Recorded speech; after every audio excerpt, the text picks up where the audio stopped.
ஒரு அழகான ஒரு நாளைக்கு வந்துச்சான். அதில் ஒரு குட்டி எறும்பு இருந்துச்சான். சாப்பிட்டுட்டு நதிக்கு தண்ணி குடிக்க வந்துச்சான். தண்ணி குடிச்சிட்டு இருக்கும் போது தெரியாம நதிக்குள்ள வந்துருச்சான். தண்ணிக்குள்ள வந்தோடனே பயத்தில் அழுதுச்சான். இந்த மரத்துல ஒரு ஆபாத்துட்டே இருந்துச்சான். மரத்துலேருந்து ஒரு இலைய பிச்சு போட்டுச்சான். இலைய பிடிச்சிட்டு எறும்பு கரைக்கு வந்துருச்சான். கரைக்கு வந்தோடனே எறும்பு புறாக்கு நட சொல்லிச்சான். அன்னையிலேருந்து எறும்பு புறாவும் நல்லா ஃப்ரெண்ட்ஸாக இருந்தாங்களாம். புறாவை வேட்டையாட வேடன்னு வந்தானா. இதை பார்த்த எறும்பு வேட்டையோட காடை கடிச்சிருச்சான். எந்த புறா ரொம்ப தூரத்துக்கெல்லாம் தப்பிச்சு போயிடுச்சான்.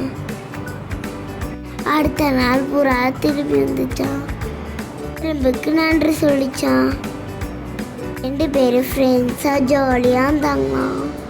யாருக்காவது நல்லது பண்ணால் நம்மளுக்கும் நல்லதெல்லாம் நடக்கும். நன்றி.